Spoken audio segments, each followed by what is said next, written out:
Fueron admirados y temidos en su propio tiempo. Antiguos guerreros que inventaron los campos de entrenamiento de reclutas, el asalto frontal, la educación subvencionada por el Estado y un estilo de vida y una estética que aún hoy llevan su nombre. Son los espartanos, y esta es su historia. Esparta. Código de honor. Año 480 a.C. Un estrecho paso de montaña en las Termópilas, a unos 140 kilómetros al noroeste de Atenas, Grecia. Fue el momento y el lugar que inmortalizaron para siempre la esencia de Esparta. Un único acontecimiento al que las generaciones futuras se referirían una y otra vez como uno de los momentos más decisivos de la historia. La memoria de la civilización occidental ha olvidado lo que pasó en las Termópilas. En las Termópilas se hizo realidad un mito. Ni el propio Shakespeare hubiera podido urdir una historia clásica tan perfecta. Una falange de 7.000 soldados griegos avanzaba hacia el ejército invasor persa, formado por varios cientos de miles de hombres. Los griegos estaban en clara inferioridad numérica, pero presionaron, confiando en que los 300 hombres apostados en las líneas del frente eran capaces de llevarlos a la victoria, solo porque estos hombres eran espartanos. Un soldado espartano aislado es tan bueno como cualquier otro soldado. Pero si reunimos a un grupo de soldados espartanos, tendremos un ejército mejor que cualquier otro en el mundo. La sola vista del símbolo del ejército espartano, la lambda, estampado en una pared de escudos, a menudo bastaba para asegurar la victoria. No podía compararse a ninguna otra en el mundo. Fue la cultura militar por excelencia de toda la historia de las sociedades civilizadas. Aún en enorme desventaja numérica, los griegos consiguieron detener el ataque persa mediante un combate que se prolongó 2 días enteros. Al final, el rey de Esparta, Leónidas, reconoció que la derrota era inevitable. Ordenó entonces a los miles de soldados griegos que quedaban que pusieran a salvo sus vidas. Pero hasta el último de los 300 espartanos mantuvo su posición y luchó. Solo porque eran espartanos. La resistencia en las Termópilas alimentó la moral griega y encolerizó a los persas, que recibieron un claro mensaje: no os mezcléis con nosotros. La resistencia de los espartanos en las Termópilas se convirtió en el clásico ejemplo de caso en el que se pierde la batalla, pero se gana la guerra. Las Termópilas han permanecido en la historia como algo grande, casi como una palabra clave para referirnos al concepto de entregar la propia vida, incluso desafiando a la muerte. Aquellos soldados lucharon con ahínco en una batalla perdida, solo para defender su dignidad y su país. Se convirtieron en la fuerza militar más impresionante que el mundo haya conocido. Para producir este tipo de hombres, hombres que luchaban tan metódicamente enfrentándose a una muerte inminente, se requería una sociedad muy especial. Los espartanos son el reflejo de un aspecto crucial de la naturaleza humana: la búsqueda de la pureza, del orden, de la armonía. Una búsqueda que nos da el valor suficiente para no temer a la muerte, que nos impulsa a luchar a cualquier precio por un ideal como la libertad. Si bien hoy se piensa en Atenas como en la cuna de la civilización occidental y el cénit de la cultura griega, era Esparta a quien muchos de los griegos de la Edad de Oro dedicaban su admiración. Estaban verdaderamente considerados como el sumum de la civilización griega, pero representaban una utopía en el sentido de que estaban entregados al ideal de virtud, de servicio a la comunidad, de desinterés y de unidad. Lo que más valoraban las ciudades-estado griegas era la libertad respecto al intervencionismo exterior, el sentido de pertenecer a un sitio y el éxito en la batalla. Esparta era rica en estos 3 valores. Durante el dominio de Esparta, la antigua Grecia era un conjunto de más de 1000 comunidades con gobierno propio, denominadas ciudades-estado.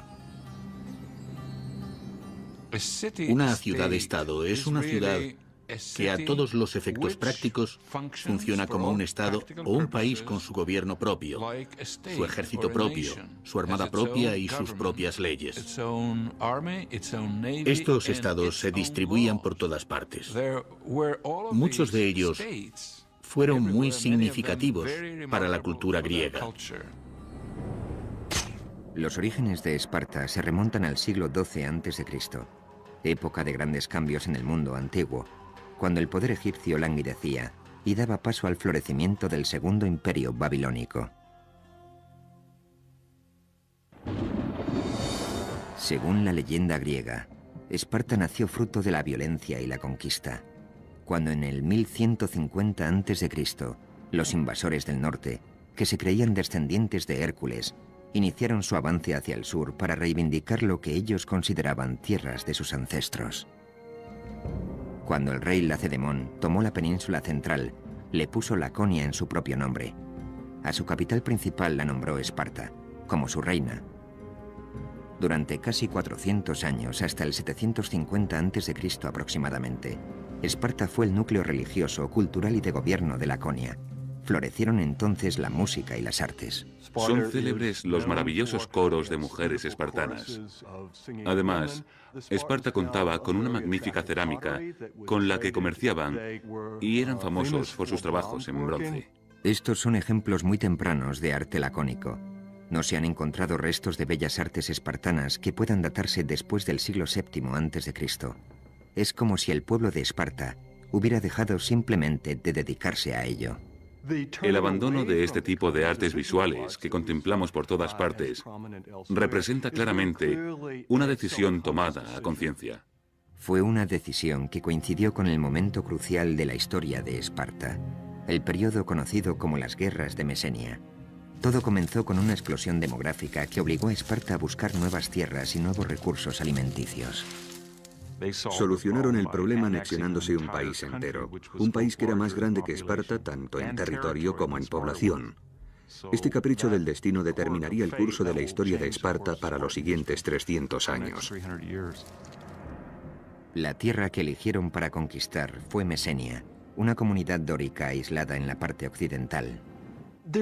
No había nada que hiciera de Esparta un caso particular y extraño hasta la conquista de Mesenia y la historia posterior. Mesenia contaba con ricas tierras de cultivo y una floreciente economía agrícola. Allí es donde crecen hoy en día los famosos olivos de Kalamata. Además, Mesenia se encontraba rodeada por abundantes reservas de hierro, el material más preciado por los griegos para el equipamiento militar. Esparta necesitaba Mesenia, pero los mesenos no se rindieron fácilmente. Se produjo una guerra larga y cruel. Los espartanos no consiguieron sofocar ni fácil ni rápidamente la resistencia de los mesenos. La dificultad inicial era simplemente topográfica. Había que atravesar el monte Taygeto, un pico de unos 2.500 metros, pero por supuesto no iban a remontarlo sino a rodearlo, lo cual supone dar más vuelta y una marcha muy larga. Estaban muy lejos de la base. El pueblo de Mesenia se encontraba en proceso de creación de su propia cultura como ciudad-estado. Resistieron, intentaron conservar su independencia, pero los espartanos acabaron derrotándolos. Los espartanos necesitaron casi 100 años para someter completamente a los mesenos, pero al final, en el siglo VII a.C., Esparta acabó teniendo bajo su control un territorio de 8.000 kilómetros cuadrados y convirtiéndose en la ciudad-estado más grande del imperio griego. Obligaron a los mesenos a trabajar la tierra como esclavos campesinos llamados hilotas. Los hilotas eran una especie de campesinos arrendatarios. Cada hilota contaba con una granja de cuya producción anual debía dedicar una parte a un amo espartano. Cada amo espartano estaba a cargo de una granja de hilotas. Pero el hilota no era posesión del amo como esclavo en toda regla, ya que no podía ser vendido ni comprado. Ninguna otra ciudad-estado intentó esclavizar a todo un pueblo griego. Mesenia contaba con 250.000 habitantes aproximadamente y la sociedad espartana estaba formada por unos 10.000 soldados espartanos, así que estaban en clara desventaja numérica. Esparta debería considerarse como un país bajo sitio, comparable en cierto modo a la actual Israel, salvando las numerosas diferencias, por supuesto. Pero espartanos e israelíes tienen en común que no podían permitirse el lujo de ignorar sus necesidades de seguridad. La situación requería que los espartanos remodelaran su sistema de arriba a abajo. Redactaron nuevas normas que controlaban cada aspecto de las vidas de sus ciudadanos. Era una población griega dedicada por entero al arte de la guerra. Según el historiador griego Plutarco, el arquitecto de esta nueva ciudad-estado fue un legislador espartano llamado Licurgo. Se sabe que Licurgo viajó por todo el Mediterráneo, recogiendo lo mejor de los sistemas militares de Creta, Jonia y Egipto. Además, recibió inspiración divina del oráculo de Delfos, donde, según se cuenta, Apolo le transmitió directamente su consejo. A partir de estas nuevas directrices de disciplina, Esparta poco a poco fue transformándose en una gran sociedad militar. Los ejércitos o las fuerzas de defensa de aquella época no eran más que milicias, granjeros que sacaban sus lanzas del desván y partían hacia la batalla. Licurgo, el fundador pionero de Esparta, por llamarlo así, diría: vamos a dar un giro en este sentido, y a partir de ahí se conformó toda la sociedad espartana, para bien o para mal. Sus leyes fueron acatadas porque las dictaba el oráculo de Delfos, que exigía su cumplimiento, como si de normas divinas se tratara. Puede que Licurgo existiera, o que fuera un instrumento de leyenda, pero en cualquier caso, los espartanos creyeron que había sido la divina voluntad de Apolo la que les había permitido crear un plan magistral para Esparta. Su sociedad se basaba en una pirámide de poder. En el pico se situaban los casi 10.000 hombres que formaban la élite espartana. Se llamaban en griego homoioi, es decir, los iguales. En teoría, cada uno de ellos tenía las mismas riquezas y la misma influencia en el gobierno. El objetivo consistía en construir una sociedad de iguales, un ejército de guerra donde no hubiera espacio para la disensión, un sistema político basado en la unidad. Todo estaba dirigido hacia la homogeneidad, la similitud, si queremos. Esta era una de las claves del sistema espartano. Buscaban la estabilidad, el orden, la obediencia. Bajo los homoioi se encontraban las casi 50 o 60.000 personas libres que vivían en Laconia, principalmente a las afueras de la capital, Esparta. Se llamaban perioikoi, los de los alrededores. Estos eran ciudadanos libres, pero no podían tomar parte en las decisiones políticas. Además, se les obligaba a seguir a los espartanos donde quiera que estos fueran. Los perioikoi constituían esencialmente una clase media sin derecho a voto que permitía a los homoioi estar siempre preparados para la guerra. Del amplio volumen de comercio, manufacturas y artesanía que era necesario para la subsistencia de la sociedad espartana, al fin y al cabo, alguien tenía que construir las armas. Se encargaban los perioikoi. Gracias a ellos todo funcionaba porque descargaban de responsabilidades a sus coetáneos espartanos, así que estos contaban con todo su tiempo para el entrenamiento atlético o de cualquier otra forma de guerra. El resto de objetivos innecesarios para la nueva máquina espartana fueron abandonados. Creo que uno de los precios que los espartanos pagaron por esta solución al problema fue el empobrecimiento cultural que se impusieron a sí mismos, porque la creatividad artística requiere cierto grado de libertad que creo que les habría desestabilizado. En la base de la pirámide, y con clara ventaja numérica sobre cualquier otra casta, encontramos a los hilotas. Las mujeres y las hijas de la élite espartana se encargaban de sus casas.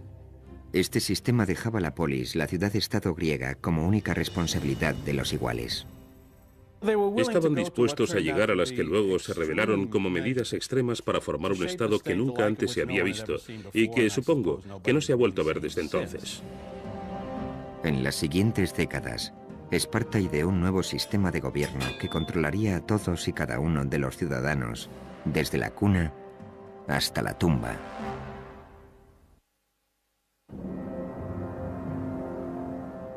En el siglo VII a.C., Esparta era un caso único entre los cientos de ciudades-estado que rodeaban el Egeo. En todas las polis griegas, el Estado ejercía un control sobre las vidas de sus ciudadanos mucho mayor del que actualmente estaríamos dispuestos a tolerar. Pero Esparta lo superaba con creces. En ninguna otra ciudad-estado el intrusismo del gobierno alcanzaba el nivel que en Esparta. Era un control desde la cuna hasta la tumba.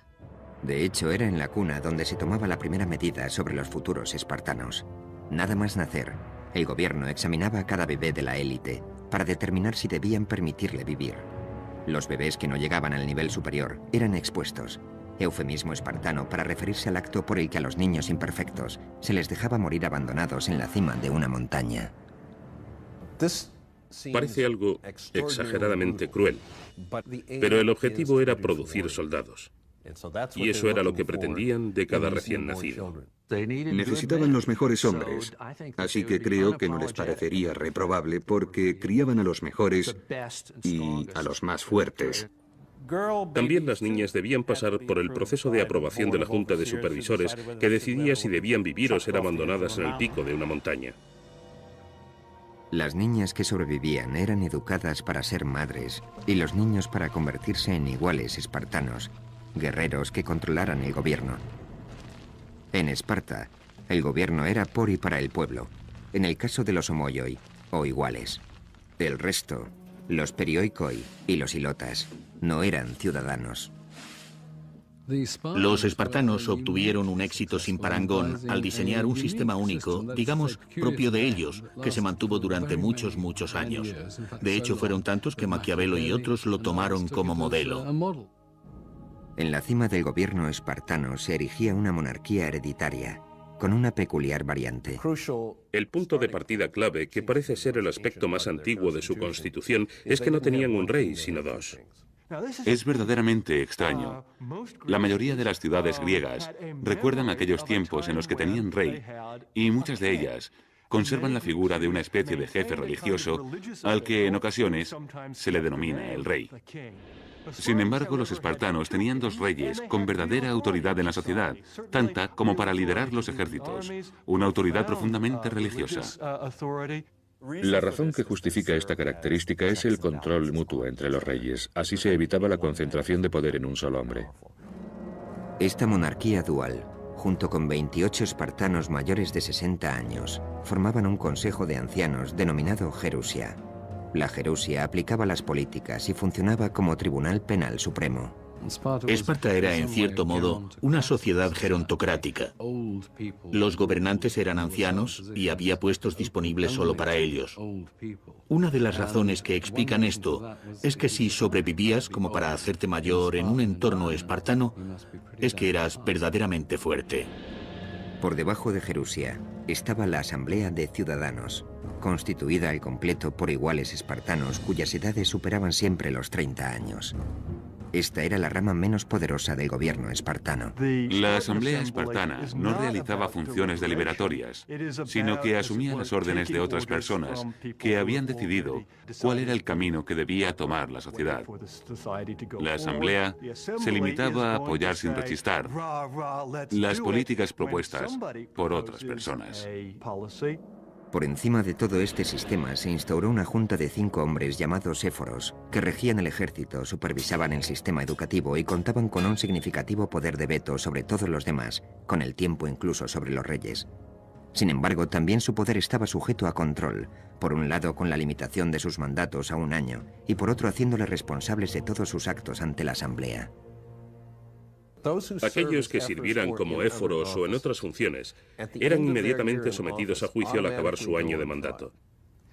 Es como si cada presidente de los Estados Unidos sufriera una moción de censura y fuera sometido a juicio al final de su legislatura y tuviera que responder por los cargos que se imputaran.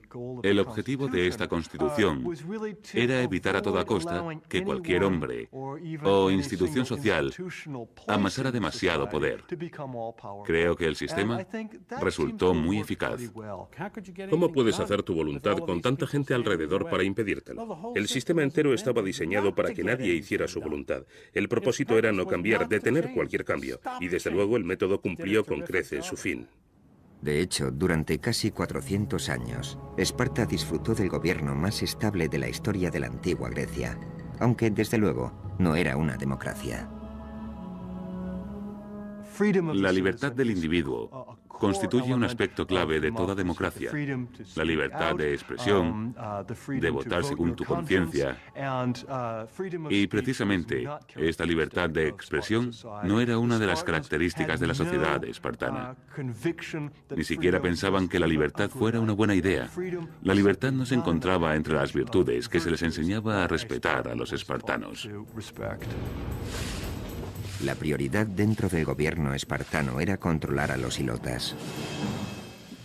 Eran conscientes del odio que suscitaban en los ilotas. Como una vez declarara un ateniense que conocía perfectamente a los espartanos, los ilotas se hubieran comido gustosos a los espartanos crudos. Así que cada año el primer punto de la agenda del gobierno espartano era declarar la guerra a los ilotas. Y este era solo el modo oficial de demostrar que cualquier espartano podía matar a un ilota cuando quisiera. Tucídides narra una escalofriante historia que cuenta que los espartanos ordenaron que todo ilota que considerara haber prestado un gran servicio a Esparta en la guerra debía presentarse ante el gobierno para ser liberado. Se presentaron entonces unos 2000 hombres, a quienes los espartanos invistieron con coronas que simbolizaban su libertad. Pero tras conducirlos hacia el templo, nunca más se supo de ellos.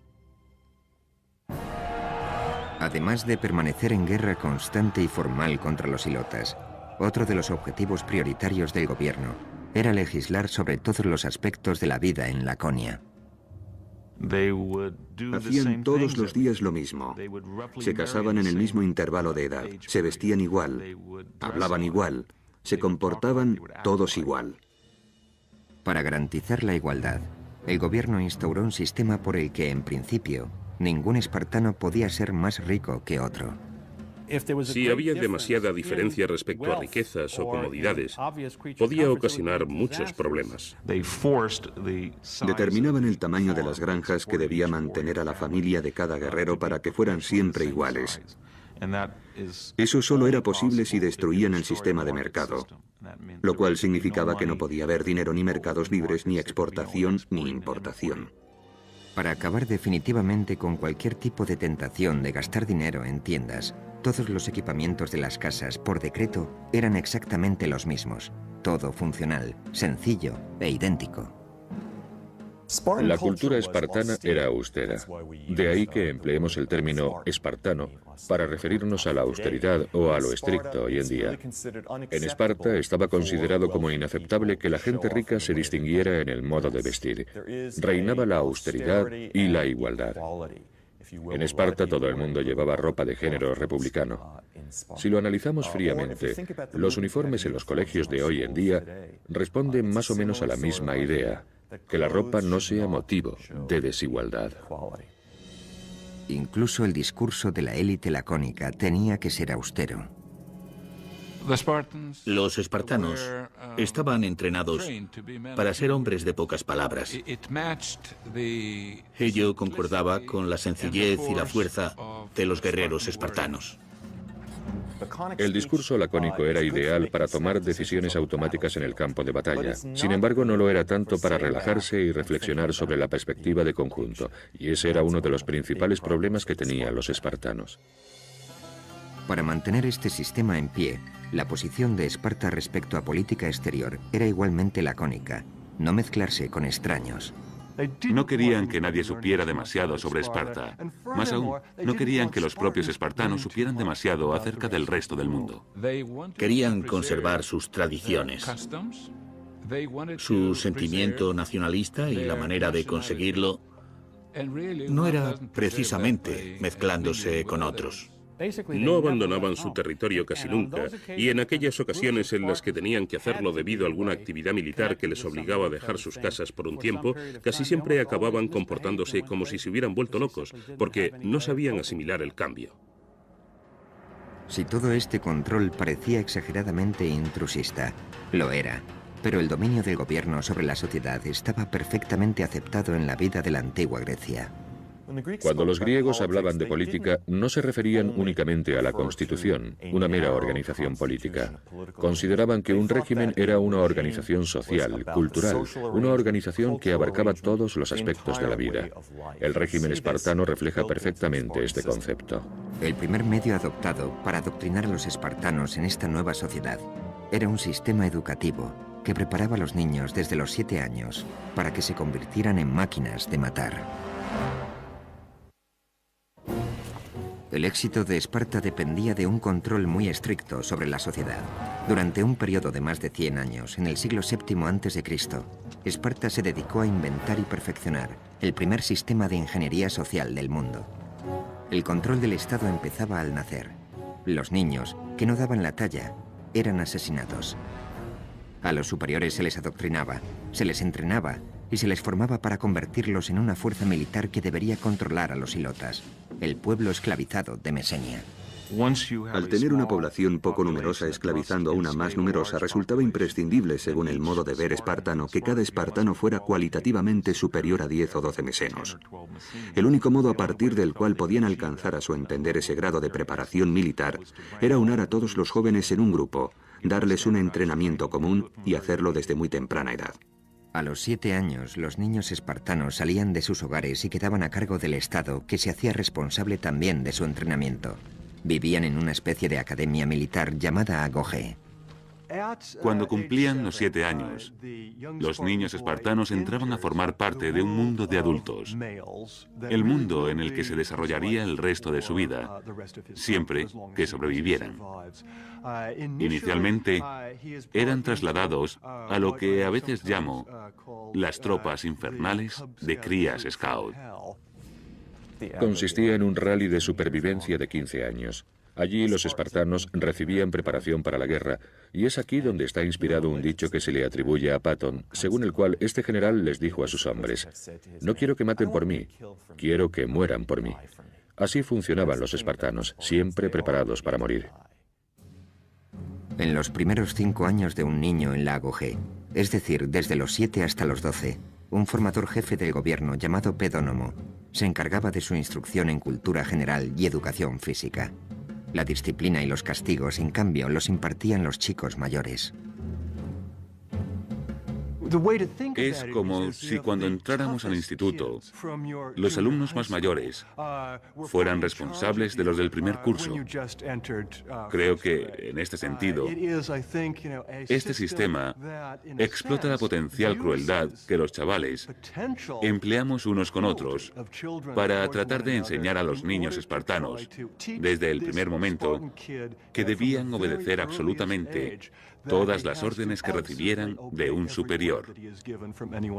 Es una perspectiva sobrecogedora. Desde el primer día en la Agogé, la principal lección era preparar a los niños para la dura vida que les esperaba. El sistema de entrenamiento espartano estaba claramente enfocado a poner a prueba a los más débiles y a seleccionar a los más fuertes. Durante toda su vida, un soldado espartano debía preocuparse por la vigilancia que sobre él ejercían sus compañeros. Estaban constantemente pendientes de detectar los síntomas de debilidad, de comprobar si estaba realmente preparado. El lema que siempre estaba presente era: ¿eres capaz? ¿Eres lo suficientemente fuerte como para convertirte en espartano? Un sistema basado en el cariño estricto que daba más importancia a lo primero que a lo segundo. Las niñas espartanas también recibían entrenamiento, pero en casa. Desde pequeñas, se les enseñaba a ser fuertes, a estar en forma física a todos los niveles y a ser, en cierta medida, autosuficientes.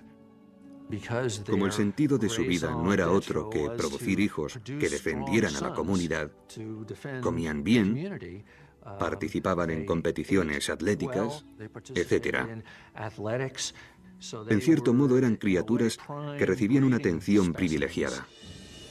A los 12 años, los niños espartanos entraban en el segundo nivel de entrenamiento en la Agogé, y las condiciones eran aún más insufribles. A cada niño se le otorgaba un solo manto como vestimenta. Era lo único que se les permitía llevar durante todo un año. Además, se les obligaba a ir descalzos, todo por hacerles fuertes tanto física como mentalmente. Cualquiera que haya estado en invierno en Laconia sabe que la sola idea de tener que ir descalzos y con un manto como único abrigo podría matar a cualquier norteamericano actual en cuestión de minutos. Cansados y muertos de frío. Además, los niños estaban hambrientos. De cocinar las cenas, si se puede llamar cocinar, se encargaban los ilotas. Preparaban comidas nada apetitosas. El plato más famoso de los espartanos era el llamado sopa de sangre, que consistía básicamente en cerdo flotando sobre una gran cantidad de sangre. Aquellos que visitaban Esparta quedaban petrificados por su dieta. Como prueba nos ha quedado la descripción que hizo un sibarita visitante del norte. Vino a Esparta y después de probar la sopa dijo: ahora entiendo por qué los espartanos están tan dispuestos a morir. La sopa no solo estaba mala, sino que encima era insuficiente. El alimento bastaba para sobrevivir, pero no para ser felices. Enseguida aprendían que si querían comer hasta saciarse, hasta sentirse llenos, tenían que aprender a robar el alimento. Este constituía uno de los métodos empleados, por un lado para agudizar su ingenio y por otro para enseñarles tácticas de supervivencia, porque todo formaba parte de un sistema que pretendía producir el tipo de espartano capaz de conseguir lo que fuera en campo abierto y sobrevivir en caso necesario. Si a un niño espartano lo descubrían robando, lo castigaban, pero a un niño espartano que no lo hiciera sería considerado un completo inútil. Si se te daba bien robar y nunca te cogían, entonces no cabía duda de que prosperarías. Plutarco incluso llegó a registrar el punto hasta el que un niño llegaba para no ser sorprendido. Según sus consideraciones, un niño muy hambriento se atrevería a robar una cría de zorro para comer. Si su superior sospechara que el niño había robado el zorro, el niño se escondería el feroz animal bajo el manto y se dejaría morder por él hasta morir antes de descubrirse. En todo el mundo antiguo, esto se consideraba como una prueba de la resistencia de los espartanos. Los niños aprendían a ser inquebrantables, a dominar el dolor, a ser respetuosos con sus superiores. Tengamos en cuenta, además, que se lo estaban comiendo vivo por dentro. Endurecer y reforzar a los adolescentes espartanos se consideraba necesario debido a los tipos de batallas que un día tendrían que librar. La falange es tan fuerte como el más débil de sus componentes. Por tanto, la clave consistía en asegurarse de que todo el mundo tiene más o menos la misma fuerza y que los más débiles quedan sencillamente eliminados. De los espartanos se decía que eran el único país para el que las cosas parecían ponerse más fáciles cuando iban a la guerra. La vida en Lago G era un continuo proceso de selección. A los niños se les exigía que pasaran una prueba tras otra, de fuerza, de flexibilidad, de resistencia y de astucia. Los fallos se castigaban muy duramente. En el festival anual que se celebraba en el templo de Artemisa Ortia, los espartanos se reunían para ver una prueba que podríamos llamar agarrar el queso. Los jóvenes de Esparta se dividían en dos grupos. Uno intentaba robar el queso que se apilaba sobre el altar y otro, armado con látigos, intentaba impedírselo. En esta especie de melee, en ocasiones incluso se producía alguna muerte. Muchas cosas por las que los jóvenes espartanos estaban obligados a pasar parecen presagios de los aspectos más crueles de las novatadas que se hacen en nuestros días. De hecho, había muchos niños espartanos que cuando las pruebas finalizaban no las habían podido pasar y habían perecido. Es una competición constante en la que todo el mundo está sometido a juicio, clasificado, y de la que salen ganadores que reciben varios honores y disfrutan de ciertas ventajas. Así que ahí tenemos a los espartanos, entrenados para ser iguales a los demás, para sacrificar todo por el bien común y a la vez para ser superiores a la generalidad. Para aconsejarles en su camino durante el entrenamiento, a cada chico espartano se le ordenaba tomar un mentor, un hombre mayor cuya relación con el niño se prolongaría de por vida. El mentor asumía la responsabilidad de supervisar al niño que estuviera a su cargo, de asegurarse de que el entrenamiento era el adecuado y de comprobar que tanto sus modales como el carácter del niño recibían la atención necesaria. En la actualidad, los expertos se encuentran debatiendo acerca de si la intimidad de esa amistad incluía o no relaciones sexuales. En muchas situaciones en las que las mujeres quedan excluidas de participación, ya sea en el ejército o en cualquier otro campo, creo que existen muchas más posibilidades de que se den relaciones homoeróticas. Se supone que cualquier posible relación sexual que hubiera existido siendo niño el estudiante se terminaría al alcanzar la edad adulta. Pero también se supone que seguirían siendo muy amigos. Y esa red de amistad entre personas que han sido mentores y pupilos o amantes era parte del nexo que mantenía tan unida la sociedad espartana. Así que siempre que el ejército espartano partía para la guerra, habría hombres que tendrían la relación personal más íntima posible entre sí, lo cual les mantendría igualmente unidos en el campo de batalla. La cuestión de la cohesión de las unidades pequeñas, es un aspecto crucial en el arte de la guerra. ¿Puede alguien imaginarse algo más unido que una tropa formada por hombres de este tipo?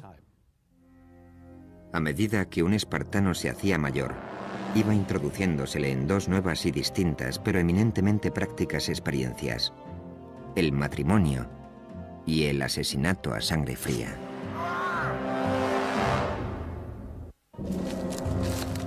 El legado de Esparta no es solo la creación del concepto de disciplina militar, sino su perfeccionamiento a través de una estructura social y un programa de entrenamiento que empezaba a los 7 años. A los 20, la mayoría de los jóvenes espartanos obtenían la licenciatura en un sistema e ingresaban en otro, uno que formaría parte de sus vidas hasta que murieran. Pero antes de licenciarse, los espartanos debían pasar una última prueba de fuego. Los estudiantes que más prometían eran seleccionados para unirse a la Criptia, una fuerza de seguridad secreta dedicada a liquidar a los ilotas por la razón que fuera. Los miembros de la Criptia vivían fuera de Esparta. Sobrevivían por sus propios medios y se servían del cobijo que les proporcionaba la noche para cortar gargantas. La Criptia podría considerarse como una readaptación de un ritual humano. Todos sabemos de la existencia de multitud de sociedades que exigen la superación de un reto excepcional para demostrar que se es un hombre. Simplemente que la versión espartana implicaba matar al enemigo. La Criptia era el método que tenían los espartanos para seleccionar a sus mejores y más brillantes guerreros, con el fin de que hicieran la vida completamente imposible al pueblo, sobre el que se apoyaba toda la sociedad espartana. Si eras un hilota especialmente guapo o conocido por tus innovaciones agrícolas, si eras un hilota considerado poco común por la razón que fuera, entonces estabas condenado a pasarte la vida temiendo que la Criptia descubriera por qué destacabas y acabara contigo.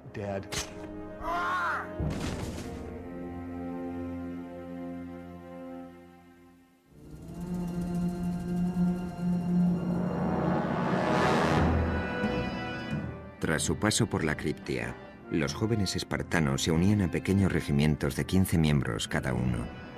Estas unidades recibían el nombre de Susitia y serían el hogar de los espartanos para la mayor parte de sus vidas. Así que este era un momento verdaderamente clave. Tenían que ser aceptados en un régimen, y cada cosa que hubieran hecho hasta ese momento iba destinada a ello. Aunque la primera obligación de un espartano era para con su régimen, cada hombre también debía casarse y producir hijos. Para el mundo exterior, esto podría considerarse uno de los aspectos más placenteros de la vida de Esparta, ya que las mujeres espartanas estaban consideradas como unas de las más bellas del mundo. Después de todo, Helena de Troya era de origen espartano. Pero para los hombres y las mujeres espartanos que apenas tenían contacto entre ellos de niños, el cortejo y el matrimonio constituían tan solo otra obligación más para con el Estado, que requería algunos de los rituales más extraños de la sociedad espartana. Estamos hablando prácticamente de dos sociedades distintas, y sus rituales de cortejo eran un reflejo de ello. Los matrimonios se convenían. No se celebraba ceremonia de boda. En su lugar, las nupcias tomaban forma de secuestro ritual. A la novia se le cortaba el pelo y se la vestía con un manto varonil, y luego el novio, para consumar el matrimonio, debía entrar a hurtadillas en la casa al caer la noche. Así daba comienzo el matrimonio, la vida de casados. Un modo particularmente triste, a mi entender. De hecho, el único momento en que los hombres recién casados podían acudir a su casa era por la noche, y con el solo propósito de dejar embarazadas a sus mujeres. Esto formaba parte de la ley de Licurgo, mantener la pasión viva poniéndoles difícil el encuentro a los amantes, convertirlo en una aventura, hacerles entrar a hurtadillas en secreto por la noche y luego, tan pronto como hubieran consumado su amor, el hombre debía volver al lugar donde dormía junto con los demás jóvenes. Así se dice que no era nada fuera de lo común que un marido espartano no viera a su mujer a plena luz del día hasta los 30 años. Al analizar estos controles exhaustivos sobre los impulsos humanos que formaban parte de todo el sistema, nos damos cuenta de que estamos hablando de una sociedad muy extraña. Según la ciudad-estado, el fin del matrimonio era tener hijos, preferiblemente varones. El único modo en que un espartano podía conseguir que su nombre se grabara en su tumba era haber muerto en una batalla por Esparta. El único modo en que una mujer podía conseguir lo mismo era haber muerto dando a luz. La reproducción resultaba tan importante que los espartanos recorrían distancias inimaginables para asegurarse de que sus mujeres tenían el mayor número posible de niños saludables. También se producían curiosidades muy extrañas, por cierto, como que los hombres propusieran a chicos jóvenes a quienes ellos consideraban mejor dotados para que tuvieran relaciones con sus mujeres pensando que así esa descendencia sería mejor que ellos mismos. En este tipo de tendencia eugenésica, la idea de contar con un espartano puro y de que éste debía continuar la línea genética de espartanos constituía el centro de todas las preocupaciones. Todos estos controles sobre el matrimonio y la familia estaban destinados a evitar que los hombres se distrajeran de su auténtico propósito: la instrucción y el entrenamiento, la hostigación a los hilotas y la conservación de la propia superioridad espartana. Si los espartanos pensaban en lo más profundo de su corazón que eran puramente hombres de virtud, o si en su interior se decían, ojalá pudiera pasar de vez en cuando un fin de semana en Atenas para divertirme por fin, no lo sabremos nunca. Pero lo que sí sabemos es que los espartanos crearon una imagen de sí mismos como de seres satisfechos al 100% con sus vidas perfectamente virtuosas. La gran ironía, sin embargo, fue que aunque contaban con el ejército mejor entrenado del mundo, los espartanos no lo empleaban para enfrentarse a otros ejércitos. Era una máquina militar magnífica, pero la actitud de los espartanos parecía ser la de no arriesgarla, no usarla. Contemplémosla. Pulamos los escudos y no los usemos a menos que sea estrictamente necesario. Fue un sistema que funcionó extraordinariamente bien en Esparta durante 2 siglos. Luego, por razones que no están del todo claras, Esparta empezó a mirar más allá de sus propias fronteras con el fin de conquistar nuevos pueblos. Quizá la máquina de guerra sufría el peligro de quedarse obsoleta por el desuso. Quizá simplemente anhelaban participar en una guerra de verdad. Los espartanos pensaban que sus dos grandes enemigos, los argivos y los tegeos, iban a ser muy fáciles de derrotar. Además, estaban preparados para expandirse, como lo estaban para anexionar más territorios a su sistema. Al mismo tiempo, en el horizonte, empezaba a perfilarse la verdadera amenaza contra la supremacía espartana. Una nación de más de 1 millón de soldados cuyo único pensamiento era conquistar Grecia, los persas. A principios del siglo V, empezarán primero con la conquista de la parte griega de Jonia en Asia Menor y luego volverán su mirada hacia el gran continente. Así se explicará el curso de la historia de Grecia durante los 2 siglos siguientes. Durante las generaciones venideras, todo el mundo griego sentiría la amenaza persa. La manera en que Esparta y Atenas reaccionaron a dicha amenaza dividiría y uniría el mundo griego.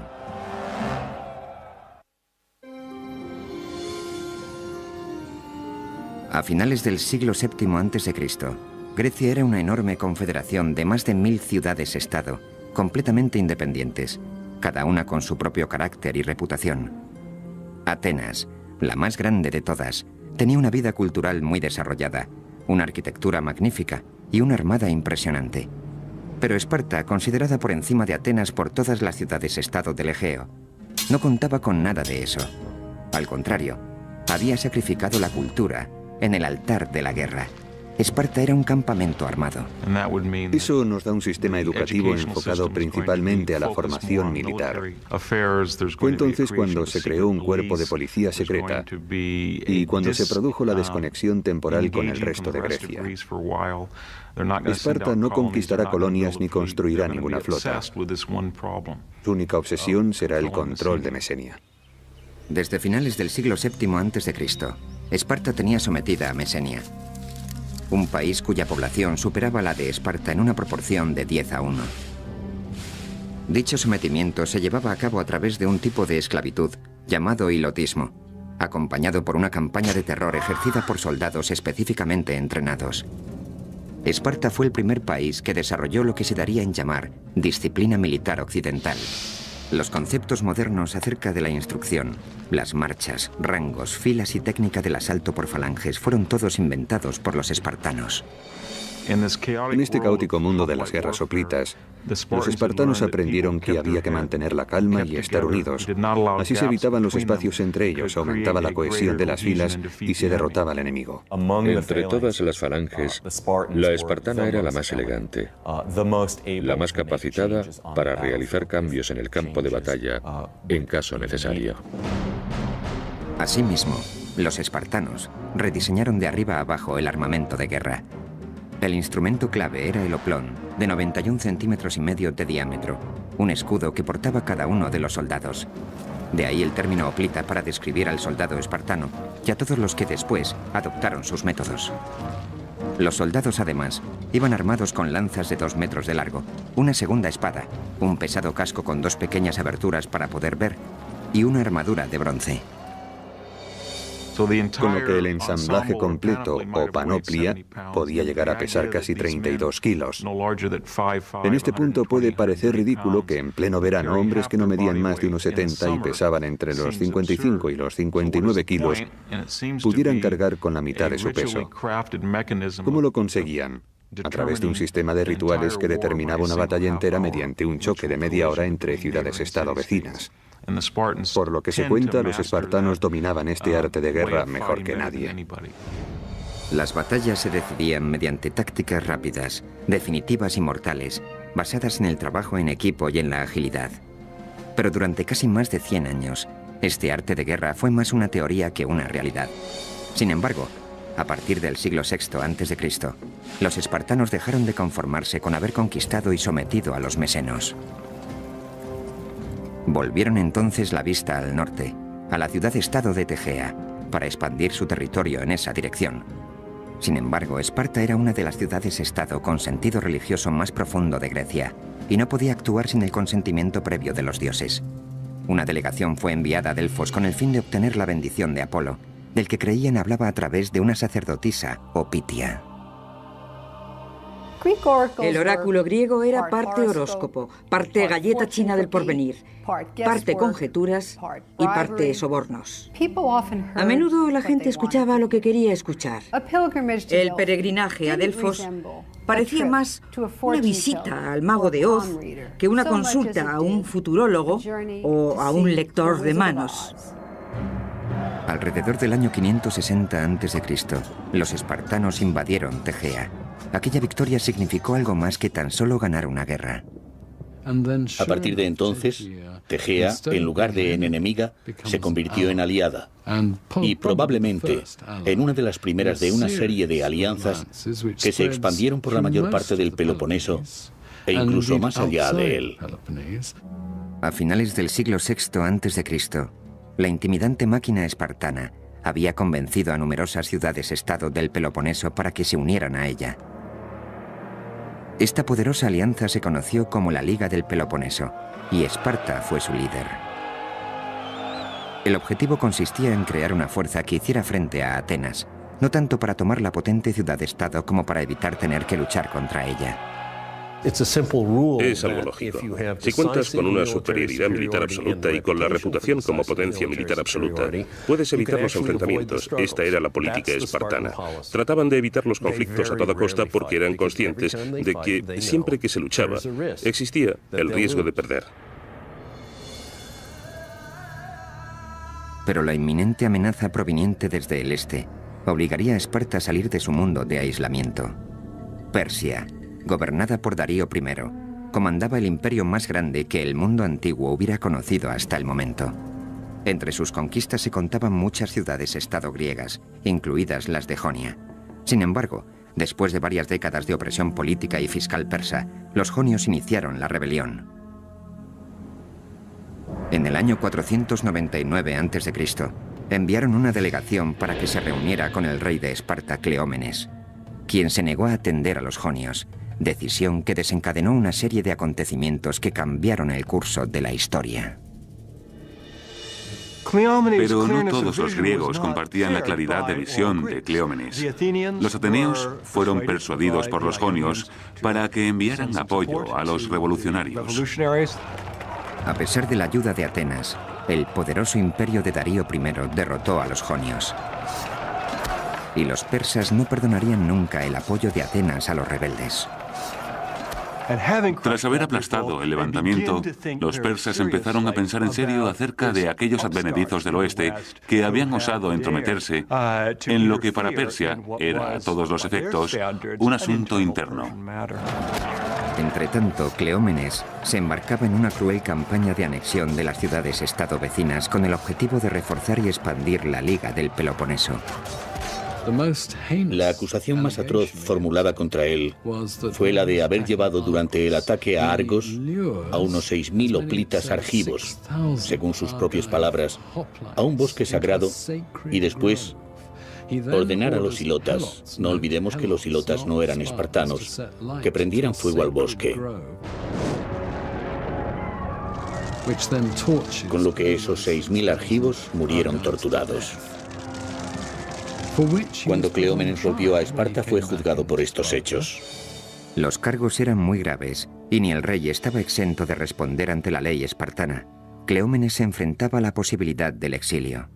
Lo que resultaba inaceptable era que se tratara de otra ciudad griega, de un bosque sagrado, porque el engaño equivalía en este caso a prácticamente un sacrilegio. Sin embargo, sobrevivió. Vivió para luchar otro día más, pero sus circunstancias no dejaron de ser sospechosas. En un intento de evitar su propio exilio, Cleómenes tenía que eliminar las fuerzas que se oponían a él dentro del gobierno. Eso significaba acabar con la competencia, es decir, con el otro rey de Esparta, de Marato. Para conseguirlo, Cleómenes sobornó al oráculo de Delfos para que declarara ilegítimo al rey de Marato. Este fue inmediatamente depuesto y condenado al exilio. Pero la trama de Cleómenes no tardaría en descubrirse, con lo que él también acabó exiliado.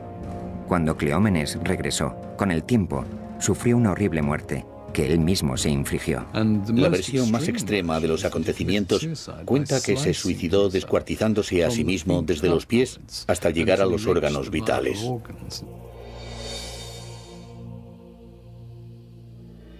Cleómenes, que sería conocido por siempre como Cleómenes el Loco, fue sustituido por el rey Leónidas, un hombre que llevaría a los espartanos hasta donde nunca habían llegado tras enfrentar a todo el mundo antiguo en una guerra de proporciones épicas. A principios del siglo V a.C., una línea dividía las ciudades-estado griegas en dos grupos muy distanciados, las que apoyaban a Esparta y las de la órbita de Atenas. Mientras Esparta trataba de mantener su política de evitar a toda costa la guerra, Atenas empezaba a prepararse para la posibilidad de un enfrentamiento con los persas. Corrían noticias de que Darío I de Persia estaba ávido por castigar a los atenienses por haber apoyado el levantamiento frustrado de los jonios en el 499. Darío nunca olvidó aquello, nunca olvidó la humillación. De hecho, entre los griegos reinaba la convicción de que Darío tenía un esclavo que le susurraba constantemente al oído: «Señor, no perdone a los atenienses». En agosto del año 490 a.C., Darío I formó una pequeña flota de barcos cargados con tropas para atacar a los atenienses. La expedición persa se aproximaba a Maratón, en la costa nororiental de Ática. El tamaño y el equipamiento de la flota persa superaba con creces lo que creían tener los atenienses. Cuando los atenienses se dieron cuenta de que los persas se acercaban de verdad y de que estaban a punto de desembarcar en Maratón, enviaron a un mensajero a Esparta. El carácter de las relaciones entre esta y Atenas había ido variando, a veces amistoso, a veces lo contrario. Pero los atenienses reconocían que Esparta era la potencia militar más importante de Grecia. Según cuenta la historia, el mensajero recorrió 225 kilómetros en 2 días, solo para que los espartanos acabaran contestando que enviar tropas suponía interrumpir las fiestas cárneas, una ceremonia sagrada dedicada a Apolo.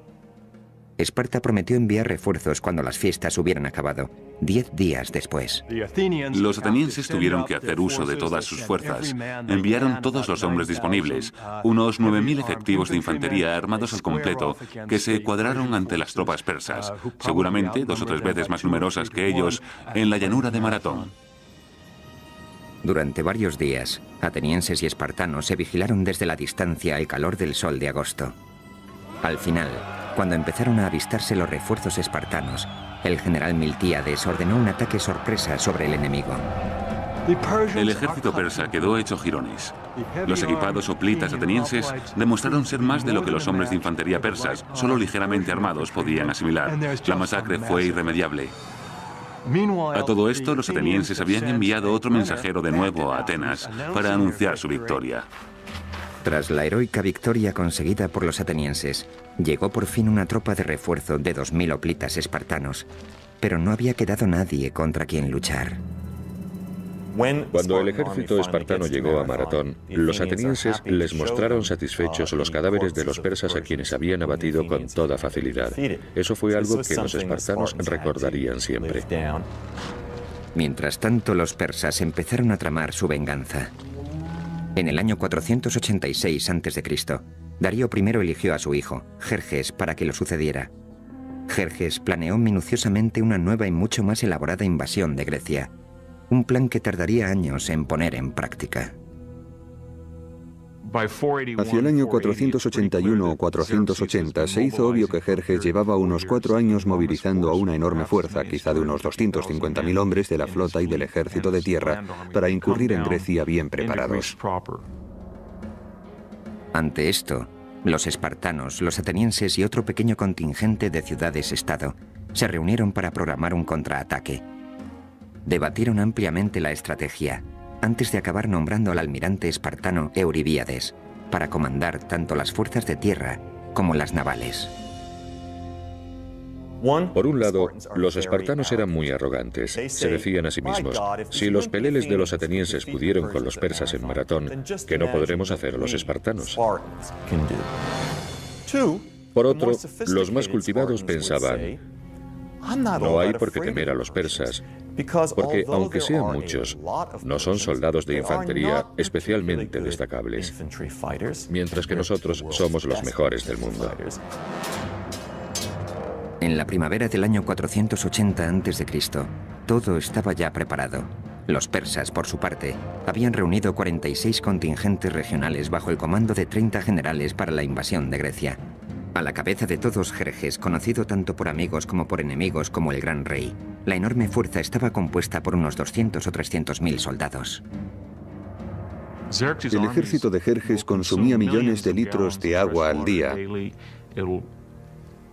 y millones de kilos de trigo, de comida, de carne. En el mar, unos 750 barcos de guerra llamados trirremes fueron flanqueados por varios cientos de barcos de abastecimiento. La vasta armada persa se movía al tiempo que lo hacían las tropas de tierra. Se trataba de una maquinaria de guerra de potencia sin precedentes que requería de una planificación y una ejecución magistrales para cada acción. La dependencia que existía entre la armada persa y su ejército de infantería es un factor clave a la hora de analizar estas guerras. El ejército tenía que mantener el contacto con la armada, porque ésta garantizaba la seguridad de los barcos de abastecimiento. Los griegos, acostumbrados a librar batallas en las que participaban un máximo de unos pocos miles de hombres, iban a tener que enfrentarse a una interminable riada de tropas enemigas. Después de mucho debatir acerca de lo que se debía hacer, decidieron apostarse en las Termópilas, en el pintoresco enclave conocido como las Puertas Candentes, por los cercanos lagos de sulfuro en ebullición. Las Termópilas eran la puerta de entrada al sur. En el 480 a.C., el paso de las Termópilas tenía unos 15 metros de anchura, con lo que constituía un punto capaz de neutralizar la enorme ventaja numérica de Jerjes. Creo que todo el mundo comprendió perfectamente lo que pasaba y entendieron que había que oponer resistencia, porque de no hacerlo, el problema no sería que los persas cruzaran este paso en particular, sino que la moral de los griegos caería en picado, lo cual los llevaría a perder la guerra. Si los griegos conseguían resistir en las Termópilas, los persas acabarían comiéndose unos a otros lejos de su casa, ya que eran como un inmenso monstruo que tenía que estar continuamente alimentándose. Los espartanos estaban al mando del rey Leónidas, un experto gracias a las muchas campañas que se habían llevado a cabo durante sus 11 años de reinado. Pero para ganar esta guerra se vería obligado a hacer el mayor sacrificio de todos. El oráculo de Delfos había pronosticado que el rey de Persia conquistaría Esparta, a menos que el rey de Esparta muriera.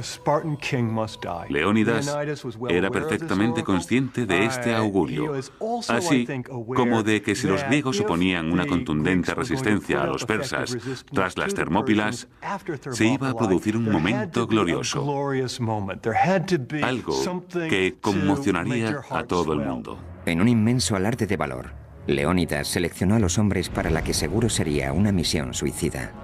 Cuando Leónidas partió hacia las Termópilas, se llevó consigo una guardia real de 300 hombres. En este caso particular, sin embargo, la Guardia Real fue específicamente seleccionada. No solo se eligió a los hombres en función de sus méritos, sino teniendo en cuenta que cada uno de ellos dejara un hijo como descendencia. Creo que los espartanos sabían, así como Leónidas, que iban a la guerra a morir, y en realidad eso era para lo que habían sido entrenados durante toda su vida. Creo que asumieron el valor psicológico que esa hazaña tendría para el resto de los griegos que vinieran después. Creo que estaban representando una especie de obra que sirviera de inspiración al resto de Grecia. Para los espartanos, morir por su país era la forma más honrosa de hacerlo. En agosto del año 480 a.C., el gigante y poderoso ejército persa avanzó hasta el atajo que cruzaba la soleada llanura. Entonces se produjo un majestuoso despliegue de potencia y fuerza. El ejército persa, encabezado por Jerjes, era inmenso. Contaba al menos con 200.000 efectivos. Los griegos no superaban los 7.000, incluidos los 300 hoplitas de la élite espartana. El motivo por el que los espartanos enviaron una tropa tan reducida queda en su conciencia. ¿Podrían haber sido más afortunados si hubieran mandado un ejército completo? Alegaron que esas hubieran sido sus intenciones, pero que un festejo religioso les impidió enviar más que una tropa de avanzadilla. Algunos cínicos afirman que los espartanos nunca pretendieron enviar una fuerza completa, porque sabían que iban a perder. Necesitaban hacer algo destacable, un acontecimiento espectacular, así que sacrificar 300 hombres se presentaba como la solución perfecta. Los espartanos, dirigidos por Leónidas, estaban preparados para luchar hasta la muerte. Cuando Jerjes envió un mensajero, conminando a los espartanos a que depusieran las armas, Leónidas respondió con 2 palabras: molon labe, o ven tú a cogerlas. No podía haber un contraste mayor entre dos ejércitos, no podía haber un contraste mayor entre dos sociedades. Por un lado Jerjes en su trono, con secretarios tomando notas, y por otro Leónidas, al frente de sus hombres. La misión del rey Leónidas era crucial: retener a los persas el tiempo suficiente como para que los generales griegos consiguieran formar sus tropas en el istmo de Corinto. Necesitaban tiempo para montar un contraataque a gran escala. Si al pesado ejército persa se le permitía pasar libremente hacia el sur, la zona central de Grecia caería seguida, sin lugar a dudas, por el Peloponeso. La idea de los griegos en las Termópilas era brillante: forzar un parón y crear problemas logísticos a esta especie de inquebrantable ejército. Cuando los griegos llegaron a las Termópilas, reconstruyeron la pared que había atravesado el paso. La idea era enviar por rotación unidades griegas que lucharan en la limitada zona que se extendía justo enfrente de la pared.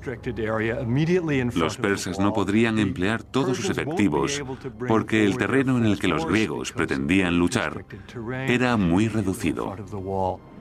Entretanto, el pueblo de Delfos consultaba el oráculo que les advertía que debían invocar a los vientos porque ellos serían los mejores aliados de Grecia.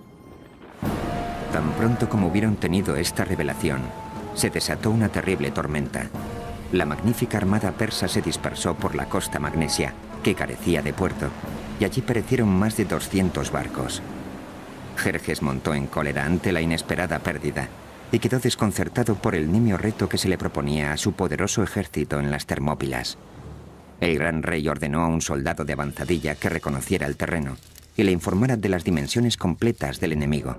Cuando divisó a los espartanos, estos en lugar de estar implorando u ofreciendo su rendición o algún tipo de negociación, estaban arreglándose, peinándose, echándose aceite y abrillantando sus armas. Querían dar la idea de que esperaban esta batalla con entusiasmo, más que con terror. El jinete se quedó pasmado, sin poder creerse que esos pocos hombres fueran a intentar defender el paso. Enseguida se requirió el consejo de Demarato, el rey espartano exiliado que había huido a Persia hacía más de una década. El rey Jerjes quería saber lo resistentes que podían ser aquellos hombres. Si trajéramos a uno de ellos aquí ante el tribunal, ¿podría acabar con 10 de nosotros? Demarato le dijo que hombre a hombre no, que no era el mejor que nadie, pero que en grupo, la cohesión de la unidad que iba a defender el paso se revelaría muchas veces más potente que lo que podría parecer por su número. El mensaje de Demarato era claro: no subestimar a los soldados espartanos. Llevaban la guerra en la sangre, era su modo de vida. Todo estaba listo. Tanto las fuerzas griegas como las persas se encontraban preparadas para la batalla. Lo que iba a ocurrir después marcaría el futuro de la democracia. Año 480 a.C. El verano toca a su fin. La suerte del mundo occidental está echada. En el estrecho paso de las Termópilas se han formado las líneas de la batalla que enfrentará a Grecia y a Persia. 300 espartanos, junto con sus 7.000 aliados griegos, se han atrincherado y están listos para enfrentarse a un ejército persa de al menos 200.000 efectivos. Para los espartanos se presenta como una misión suicida, pero deben parar a los persas para que Grecia pueda preparar el contraataque. Cuando el rey Leónidas partió para defender el paso de las Termópilas y supo que le esperaba la muerte, su mujer, Gorgo, al despedirse le preguntó si tenía instrucciones para ella. Leónidas le dijo que se casara con un buen hombre y tuviera hijos sanos. Así eran los espartanos, siempre dispuestos a morir, preparados para morir. Consideraban que morir en combate por su país era algo verdaderamente glorioso. Así pues, en nombre del honor y de la gloria, los soldados espartanos resistieron desafiantes y serenos, incluso preparados para abalanzarse sobre la inmensa fuerza persa, de cuya presencia les había puesto sobre aviso la avanzadilla de reconocimiento. Les dijo: los arqueros persas son tantos que cuando disparan sus flechas nublan el sol. A lo que otro espartano, Diéquenes, respondió: bueno, pues libraremos la batalla en penumbra.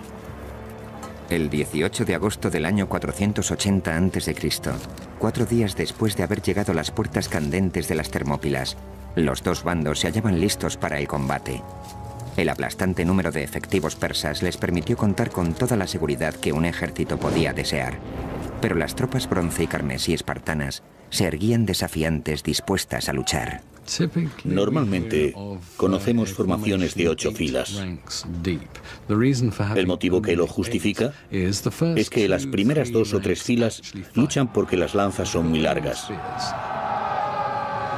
Sin embargo, la función de las filas de atrás consiste tan solo en empujar a las de delante. Así que la cohesión y el empuje de las filas de atrás resultan absolutamente tan cruciales como la destreza y la valentía de los hombres del frente. Pronto los persas se dieron cuenta de que su aparente ventaja numérica no era tal en la práctica. Una vez que se ha asumido que no es posible maniobrar y que los jinetes persas no van a poder hacer nada, entonces ya tienes el embudo. Sabes que has empujado a toda esa gente hacia un cuello de botella. Los persas tuvieron que atravesar el bronce y el hierro, cosa que nunca antes habían hecho. Los cortaron a pedazos. En los estrechos confines del paso, el pesado armamento griego, sus largas y afiladas lanzas y sus enormes escudos demostraron ser bastante eficaces contra el armamento ligero y las cortas lanzas de los persas. Fue algo escabroso. La gente gritaba, defecaba, orinaba, caía al suelo derribada, era pisoteada. Las lanzas iban rompiéndose. La batalla se convirtió en una auténtica carnicería. La falange griega era prácticamente impenetrable, y nada más caer la tarde, el campo de batalla ya parecía el infierno. Todo el paso estaba cubierto de cadáveres, y los espartanos no mostraban síntomas de desfallecimiento. La falange espartana funcionaba casi como un cuerpo de ballet, con esa agilidad de acción, esa habilidad para ejecutar con rapidez las decisiones en el campo de batalla y para moverse como una unidad. Estas eran algunas de las cosas que hacían de los espartanos unos soldados tan formidables. Jerjes estaba decidido a destruir la falange espartana y a detener el baño de sangre. Ordenó a sus guardaespaldas personales, conocidos como los inmortales, que participaran en la lucha. Solo ellos contaban con armas capaces de hacer frente al armamento pesado de los griegos, pero no fue suficiente. Un enfrentamiento salvaje dejó a las tropas de élite del rey completamente destrozadas. Viendo cómo un velo de muerte se cernía sin piedad sobre ellos, tuvieron que detener la lucha y retirarse. La mentalidad y la ideología hoplitas puede resumirse en una sola frase: mantenerse firme o mantener la posición. La aportación de los espartanos es esa solidez, ese ser fuertes como una roca. Al caer la noche, Jerjes abandonó el combate. Su bestia colosal cayó de rodillas. Las pérdidas persas se contaban por miles. A través de la llanura ensangrentada, los griegos atendían a sus víctimas mucho menos numerosas. Leónidas caminaba entre los muertos, perfectamente consciente de que en cuestión de horas sus hombres correrían la misma suerte.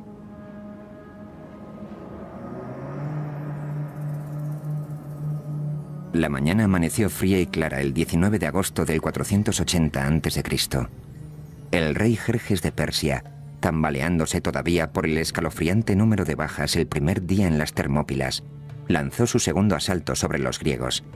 Esta vez, formó una especie de brigada con hombres conocidos por su valor y arrojo, a los que prometió recompensas por atravesar el estrecho paso, y amenazó con ejecutar si rompían filas y huían. El rey persa recurrió a esas tácticas de bulldozer. Creyó que si seguía enviando hombres, al final conseguiría romper las filas griegas. Pero una vez más, la impresionante fuerza persa no fue suficiente para derrotar a los griegos ni al cuerpo de élite espartano. La batalla proseguía a través de un sangriento segundo día y acabó convirtiéndose en otra masacre a gran escala. Los muertos y heridos persas se amontonaban en altas pilas frente a las líneas griegas. Un intenso olor a muerte impregnaba toda la escena. Los griegos también sufrieron alguna baja, pero el número de las de los persas era incontable. Resultaba demasiado desmoralizante permitir que esto siguiera indefinidamente. Desde su dorado trono en lo alto de la montaña, Jerjes observaba cómo sus mejores tropas sufrían salvajes pérdidas. Al rey no le quedó otra opción que recurrir a otro desafortunado ataque. Después de todo, el rey persa podía permitirse 50 bajas por cada una de las de los griegos, sin acusarlo gravemente. Pero también era verdad que si por cada baja griega había 50 persas, y eso se prolongaba durante mucho tiempo, la moral de su ejército se vería irremisiblemente afectada, así que tenía que encontrar otro camino. Entonces se produjo un punto de inflexión cuando un griego llamado Efialtes, no sin antes recibir una cuantiosa recompensa a cambio, decidió traicionar a sus compatriotas y guió a los persas a través de un paso secreto en el monte Calidromos. En griego, el nombre de Efialtes se ha convertido en la palabra más común de todos los tiempos para referirse a las pesadillas. Es la palabra griega para pesadilla. El camino que Efialtes mostró a los oprimidos soldados persas les permitió rodear el contingente griego, una táctica con la que Jerjes creía que iba a acabar venciendo por fin a sus enemigos. Los inmortales persas ascendieron a hurtadillas por la noche, y al amanecer, el sonido de sus pisadas sobre las hojas secas anunció su llegada al otro lado. Las puertas candentes se habían convertido en una trampa mortal para los espartanos, con abruptos acantilados y el océano a un lado, las montañas a otro, y los soldados persas concentrados frente a ellos y ahora también detrás. En este punto, Leónidas analizó la situación. Era el comandante en jefe de la zona de combate, así que ordenó la retirada al conjunto de griegos en las Termópilas. Los espartanos se quedarían con él. Hasta el último de ellos permaneció en su posición. Después de girar las tornas en el paso, llegó el tercer día, uno de los más memorables de la historia griega. Cansados y heridos, los dignos soldados espartanos hicieron uso por última vez de su pesado armamento. Mientras se preparaban para morir, el rey Leónidas pronunció sus últimas palabras. Desayunen copiosamente, señores, porque esta noche cenaremos todos en el infierno. En ningún momento se planteó rendirse, sino que luchó hasta que no quedó ni un solo hombre. Cuando el sol asomó entre las colinas, los espartanos y los pocos aliados que quedaban estaban siendo atacados por todos lados. No por ello dejaron de luchar con valor, lanzándose con fiera desesperación hacia el sangriento campo de batalla. Entonces el rey Leónidas fue herido de muerte, y los espartanos pelearon salvajemente para hacerse con el cadáver, y consiguieron sacarlo de allí. Al final, la noche del 20 de agosto del 480 a.C., los espartanos realizaron su último y desesperado intento de resistencia. Según se cuenta, sus armas estaban destrozadas, así que se deshicieron de ellas. Sus escudos resquebrajados, sus armaduras deshechas. Se sirvieron entonces de sus dientes, de sus manos. Se enfrentaron a puñetazos a los miles de persas que consiguieron rodearlos en una colina, y no queriendo desperdiciar más efectivos, enterraron a los griegos en un mar de flechas.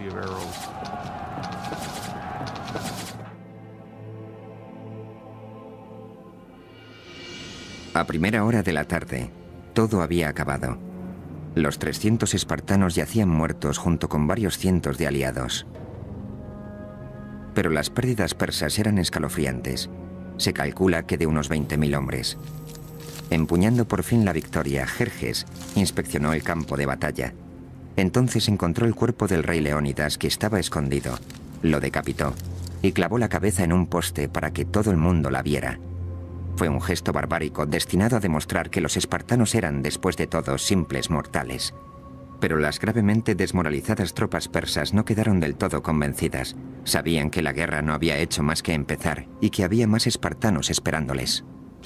Tras lo ocurrido en las Termópilas, los persas quedaron invadidos por cierto sentimiento de miedo de suspense, al menos acerca de lo que podía pasar con los espartanos. La de las Termópilas fue probablemente la derrota más importante sufrida en un solo día en toda la historia griega. También hay que decir que reportó algunos beneficios para los griegos, ya que les permitió movilizarse hacia los territorios posteriores, en Ática, lo cual hizo surgir en ellos el sentimiento de heroicidad, de unión en torno a tal acto de valentía, además de suscitar el miedo entre los persas, que se encontraron con un pueblo con el que no contaban. Muchos años después, fue erigido un monumento en las Termópilas, en honor a los 300 espartanos que heroicamente contuvieron a los 200.000 persas durante 3 cruentos días. Aquí, sobre una piedra sin ningún tipo de adorno, hayamos grabado un clásico y sencillo epitafio. Extranjeros de paso, decidles a los espartanos que aquí, obedientes a nuestras leyes, yacemos. Hace hincapié en el hecho de que, independientemente de las percepciones o ideas de cada uno, las leyes espartanas dictaban que aquellos soldados permanecieran allí en ese momento. En cierto sentido, los espartanos necesitaban algo así. Necesitaban una batalla espartana de maratón. Necesitaban un acontecimiento al que poder referirse para demostrar que la virtud espartana era absolutamente inquebrantable. Incluso, aunque no vencieron, obtuvieron una victoria moral porque murió hasta el último de sus hombres. Lo que ocurrió en las Termópilas ha quedado grabado en la memoria de la civilización occidental. Después de la caída del Álamo, el periódico local de Nacogdoches, Texas, declaró que las Termópilas ya tenían su equivalente. Ahora, con la brecha en la primera línea de defensa griega, los persas tenían libertad para avanzar hacia el sur, a través de Ática, aplicando la táctica arrasar e incendiar, sin respetar a nada ni a nadie.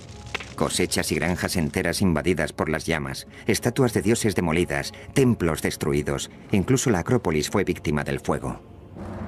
Cuando empezó a correr el rumor por Grecia de que todo el país estaba ardiendo, muchos atenienses estuvieron al borde de la sublevación. Nunca hubieran podido imaginarse que las tornas iban a dar un determinante giro.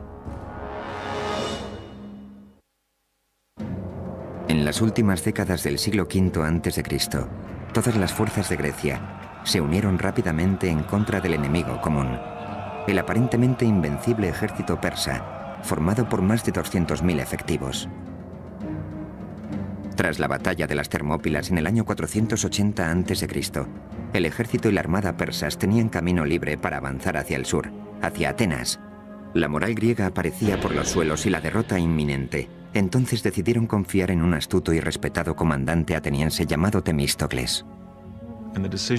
Y el poderoso comandante decidió evacuar el interior del país y trasladar al pueblo a la isla de Salamina, confiando la esperanza de Grecia en una batalla naval.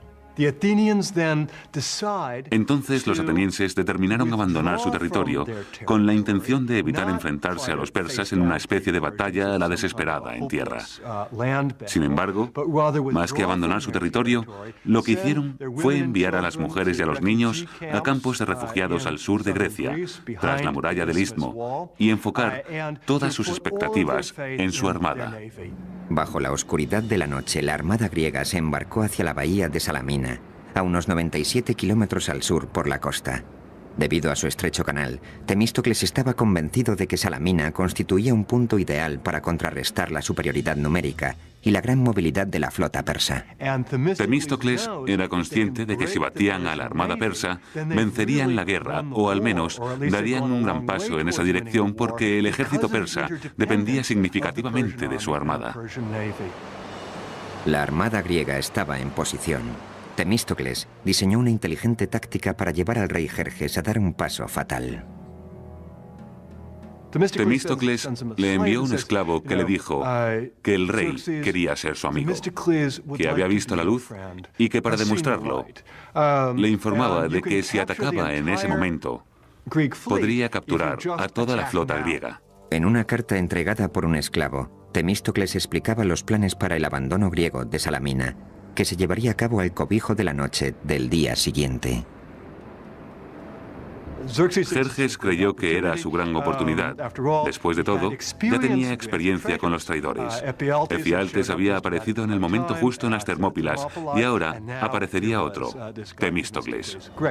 Convencido de que la armada griega estaba sumida en el caos más absoluto, Jerjes decidió que era el momento justo para atacar. Y así lo hizo. Jerjes lanzó la flota persa contra la griega en las estrechas aguas que rodean Salamina. Es decir, hizo justo lo que Temístocles esperaba.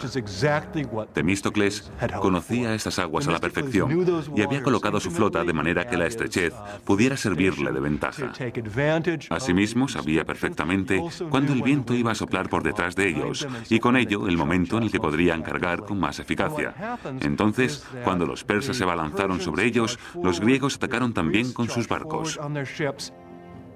Creo que esta constituyera la batalla naval más importante con respecto al número de efectivos de la historia de la civilización occidental. Mientras la flota griega avanzaba como un pulpo gigantesco desde su guarida de rocas, el rey Jerjes se encontraba a salvo en su trono dorado en las alturas del monte Egeleo. Para cuando se quiso dar cuenta de que su poderosa vanguardia estaba atrapada, tenían la soga echada al cuello. La ventaja numérica de los persas, 400 trirremes frente a los 300 griegos, quedó neutralizada por los reducidos estrechos. Todo el contingente quedó atrapado rápidamente en una especie de tapón. Los barcos persas fueron privados de su capacidad de maniobra. Una vez que consiguieron convertir la batalla en una embestida y hacer algunas incursiones, la flota persa, que ahora perecía ahogada, se convirtió en su mejor aliada. Los barcos griegos enviaron marinos, hoplitas, que saltaban de barco en barco, dejando tras ellos una estela de sangre. Probablemente el índice de bajas de esta sea el más grande que se haya producido en una única batalla naval en toda la historia. El número de persas que se ahogaron en la costa de Ática ascendería hasta los 60.000. Fue un desastre sin precedentes para los persas y una victoria rotunda para los griegos. Los cadáveres y los restos de los barcos no dejaban ver el agua. Los persas perdieron unos 200 barcos, mientras que los griegos solo unos 40. Jerjes estaba encolerizado y humillado. Como resultado de la batalla de Salamina, Jerjes y todo su ejército tuvieron que salir de Grecia. Era imposible dejar a su ejército en Grecia a menos que pudiera garantizar su reabastecimiento. Con la pérdida del control en el mar, la pérdida de dominio sobre el agua, resultaba muy arriesgado. Así que tuvo que evacuar al grueso de su ejército. Pero el primo de Jerjes, el general Mardonio, fue designado personalmente para dirigir la guerra en Grecia. Con una fuerza de primera formada por 30.000 hombres, Mardonio se trasladó hacia el norte, hacia Tesalia, donde contaban con suministros suficientes para que sus hombres sobrevivieran al invierno. Entretanto, volvía a surgir el recelo entre Atenas y Esparta. Los atenienses, que sufrieron el mayor número de bajas en las batallas navales, esperaban un quid pro quo por parte de los famosos soldados hoplitas espartanos y querían que lanzaran un asalto en tierra contra los persas. Mardonio supo de las profundas desavenencias que separaban a su enemigo e intentó aprovecharse de ellas. Uno de los vasallos de Jerjes, un rey macedonio, fue enviado a informar a atenienses y espartanos de que si se iban sin más, Jerjes los trataría con dignidad. Los atenienses, creyendo que así obligarían a Esparta a movilizar su máquina militar al completo, consideraron el trato. Los atenienses dejaron que a Esparta llegara la velada amenaza de que si no venían para defender Ática, si no se movían hacia Beocia, ellos se rendirían. O peor, los atenienses insinuaron lo impensable, una alianza con Persia. En este punto, los impasibles y escurridizos embajadores espartanos decidieron que el juego de ajedrez político debía terminar. Los griegos se unirían para librar la batalla definitiva contra Persia, cerca de la ciudad de Platea. Tenían que ir todos en la misma dirección. Fue entonces cuando el liderazgo espartano saltó a primer plano. Los espartanos estaban ahora bajo las órdenes no de un rey, sino de un regente, Pausanias. En el verano del 479 a.C., las fuerzas persas habían visto su número reducido en más de 50.000 efectivos. Hacia el sur, Esparta movilizó a 5.000 de sus mejores soldados y Atenas contribuyó con una tropa adicional de unos 8.000. Entonces, los espartanos armaron a 35.000 hilotas mesenos, ofreciéndoles la libertad a cambio de su arrojo en el campo de batalla. Pausanias parecía tener una capacidad nata para organizar. Tenía mucha visión militar y algo quizá más importante, un sentido único para mantener unido de manera diplomática a este inmenso ejército en conflicto interno constante que era la fuerza griega. Seguramente nadie más que un espartano podría haber conseguido sacar todo adelante en tales circunstancias. Durante 11 días, los comandantes rivales se mantuvieron en sus respectivas posiciones sobre la llanura de Platea. Mardonio y la caballería persa, al norte, Pausanias y la infantería griega, al sur. Finalmente, en los albores del día siguiente, los persas rompieron aquella quietud lanzando un contundente ataque. La caballería persa tenía capacidad para infligir verdaderos daños iniciales sobre las fuerzas griegas. Los griegos se vieron obligados a volver a desplegar sus tropas. Aunque los 5.000 hoplitas espartanos solo suponían el 10% de la fuerza aliada, su disciplina, su resistente armadura y sus afiladas lanzas hacían que su presencia fuera abrumadora. Creo que una vez que los persas decidieron atacar a la infantería sobre la llanura de Platea, no había más que Mardonio o lo que el más alto mando persa pudiera hacer, porque al final iba a ser una cuestión de hombres con barras de mimbre y lino intentando cargar contra filas de lanzas. Y no había ejército en el mundo capaz de hacerlo a excepción del espartano. La feroz contienda crecía en intensidad, y los espartanos, armados hasta los dientes, convirtieron el campo de batalla en un reguero de sangre. Los persas fueron descuartizados como ganado. Los espartanos constituyeron la clave del éxito griego en la batalla de Platea. Fue una batalla hóplita, y los espartanos contaban con el ejército hóplita más potente de Grecia. Lucharon con todas sus fuerzas. Si Salamina representa la victoria por excelencia de los atenienses, una victoria en el mar, Platea es la victoria por excelencia de los espartanos, la victoria en tierra. Todo acabó cuando el general persa Mardonio murió. Los hombres de su guardia personal huyeron para salvar la vida, mientras que los pocos soldados persas que quedaron fueron esparcidos a los cuatro vientos. Las pérdidas griegas fueron mínimas, alrededor de los 1000 hombres. Sin embargo, las tropas persas, que una vez alcanzaron los 50.000 efectivos, sufrieron una derrota definitiva. Como fuerza de combate, dejaron de suponer una amenaza, terminando así y para siempre con el sueño del rey Jerjes de conquistar Occidente.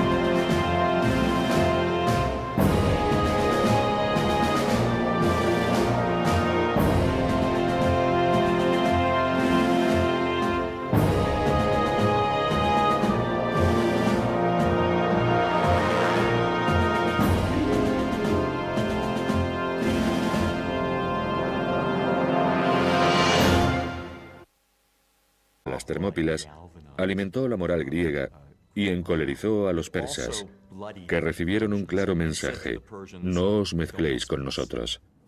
La resistencia de los espartanos en las Termópilas se convirtió en el clásico ejemplo de caso en el que se pierde la batalla, pero se gana la guerra.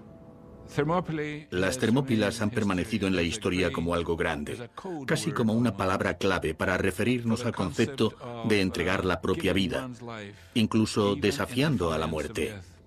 Aquellos soldados lucharon con ahínco en una batalla perdida, solo para defender su dignidad y su país.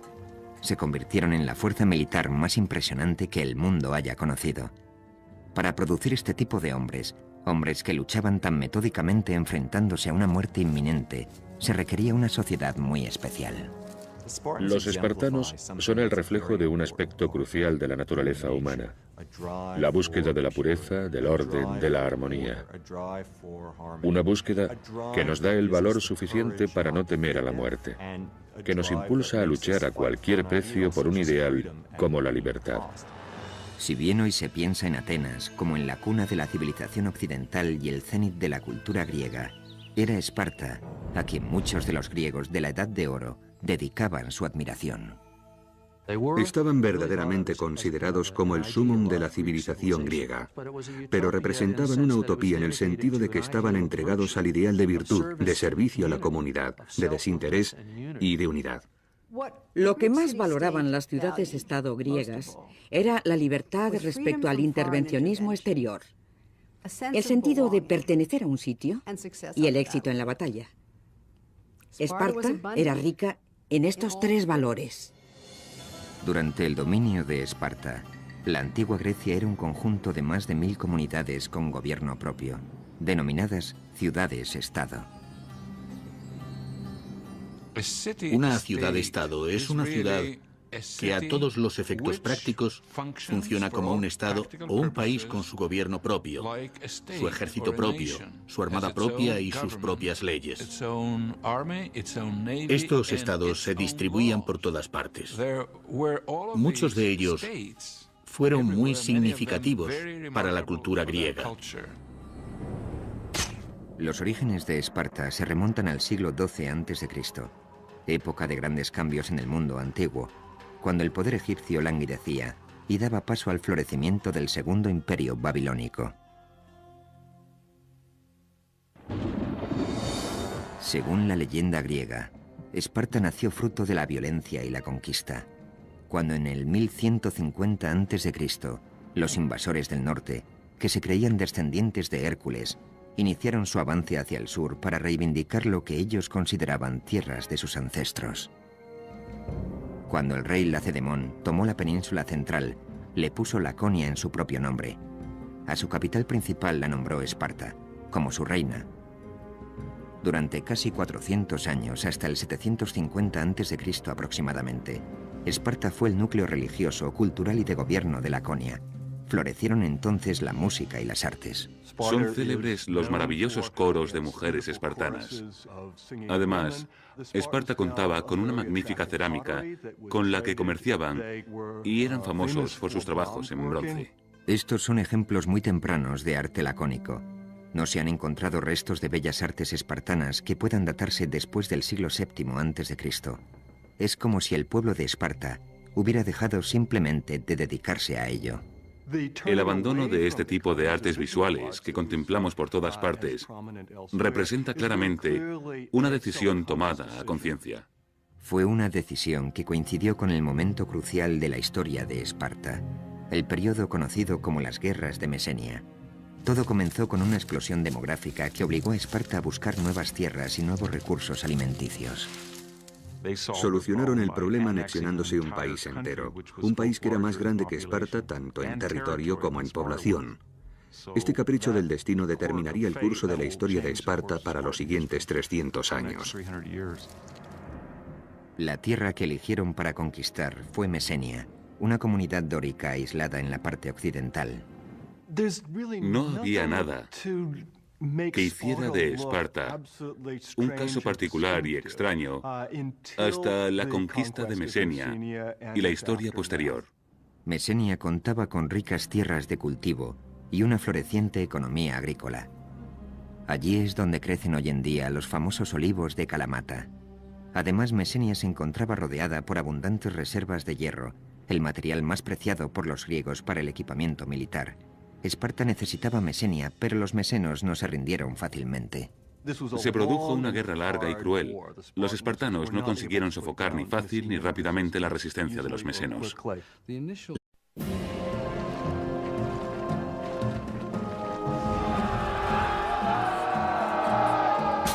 Fueron admirados y temidos en su propio tiempo. Antiguos guerreros que inventaron los campos de entrenamiento de reclutas, el asalto frontal, la educación subvencionada por el Estado y un estilo de vida y una estética que aún hoy llevan su nombre. Son los espartanos, y esta es su historia. Esparta. Código de honor. Año 480 a.C. Un estrecho paso de montaña en las Termópilas, a unos 140 kilómetros al noroeste de Atenas, Grecia. Fue el momento y el lugar que inmortalizaron para siempre la esencia de Esparta. Un único acontecimiento al que las generaciones futuras se referirían una y otra vez como uno de los momentos más decisivos de la historia. La memoria de la civilización occidental ha olvidado lo que pasó en las Termópilas. En las Termópilas se hizo realidad un mito. Ni el propio Shakespeare hubiera podido urdir una historia clásica tan perfecta. Una falange de 7.000 soldados griegos avanzaba hacia el ejército invasor persa, formado por varios cientos de miles de hombres.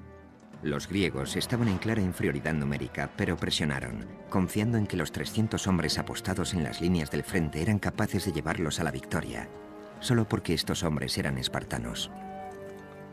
Un soldado espartano aislado es tan bueno como cualquier otro soldado. Pero si reunimos a un grupo de soldados espartanos, tendremos un ejército mejor que cualquier otro en el mundo. La sola vista del símbolo del ejército espartano, la lambda, estampado en una pared de escudos, a menudo bastaba para asegurar la victoria. No podía compararse a ninguna otra en el mundo. Fue la cultura militar por excelencia de toda la historia de las sociedades civilizadas. Aún en enorme desventaja numérica, los griegos consiguieron detener el ataque persa mediante un combate que se prolongó 2 días enteros. Al final, el rey de Esparta, Leónidas, reconoció que la derrota era inevitable. Ordenó entonces a los miles de soldados griegos que quedaban que pusieran a salvo sus vidas. pero hasta el último de los 300 espartanos mantuvo su posición y luchó. Solo porque eran espartanos. La resistencia La dificultad inicial era simplemente topográfica. Había que atravesar el monte Taygeto, un pico de unos 2.500 metros, pero por supuesto no iban a remontarlo sino a rodearlo, lo cual supone dar más vuelta y una marcha muy larga. Estaban muy lejos de la base. El pueblo de Mesenia se encontraba en proceso de creación de su propia cultura como ciudad-estado. Resistieron, intentaron conservar su independencia, pero los espartanos acabaron derrotándolos. Los espartanos necesitaron casi 100 años para someter completamente a los mesenos, pero al final, en el siglo VII a.C., Esparta acabó teniendo bajo su control un territorio de 8.000 kilómetros cuadrados y convirtiéndose en la ciudad-estado más grande del imperio griego. Obligaron a los mesenos a trabajar la tierra como esclavos campesinos llamados hilotas. Los hilotas eran una especie de campesinos arrendatarios. Cada hilota contaba con una granja de cuya producción anual debía dedicar una parte a un amo espartano. Cada amo espartano estaba a cargo de una granja de hilotas. Pero el hilota no era posesión del amo como esclavo en toda regla, ya que no podía ser vendido ni comprado. Ninguna otra ciudad-estado intentó esclavizar a todo un pueblo griego. Mesenia contaba con 250.000 habitantes aproximadamente y la sociedad espartana estaba formada por unos 10.000 soldados espartanos, así que estaban en clara desventaja numérica. Esparta debería considerarse como un país bajo sitio, comparable en cierto modo a la actual Israel, salvando las numerosas diferencias, por supuesto. Pero espartanos e israelíes tienen en común que no podían permitirse el lujo de ignorar sus necesidades de seguridad. La situación requería que los espartanos remodelaran su sistema de arriba a abajo. Redactaron nuevas normas que controlaban cada aspecto de las vidas de sus ciudadanos.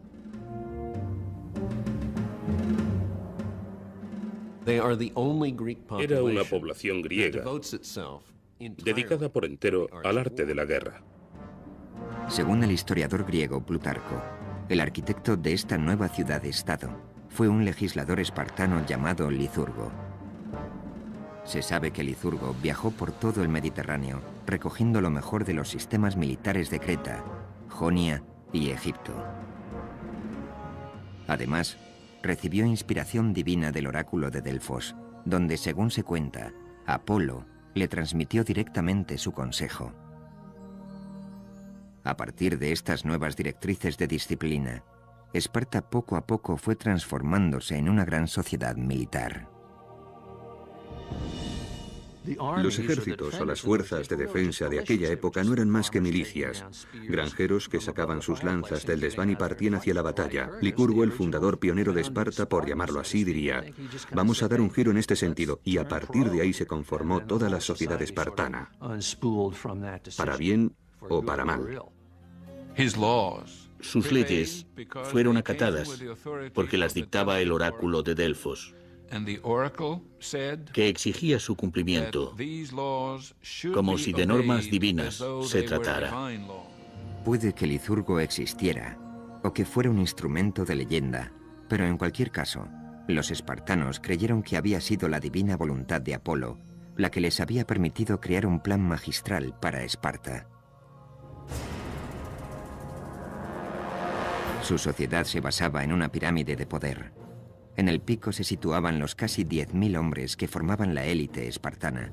Se llamaban en griego homoioi, es decir, los iguales. En teoría, cada uno de ellos tenía las mismas riquezas y la misma influencia en el gobierno. El objetivo consistía en construir una sociedad de iguales, un ejército de guerra donde no hubiera espacio para la disensión, un sistema político basado en la unidad. Todo estaba dirigido hacia la homogeneidad, la similitud, si queremos. Esta era una de las claves del sistema espartano. Buscaban la estabilidad, el orden, la obediencia. Bajo los homoioi se encontraban las casi 50 o 60.000 personas libres que vivían en Laconia, principalmente a las afueras de la capital, Esparta. Se llamaban perioikoi, los de los alrededores. Estos eran ciudadanos libres, pero no podían tomar parte en las decisiones políticas. Además, se les obligaba a seguir a los espartanos donde quiera que estos fueran.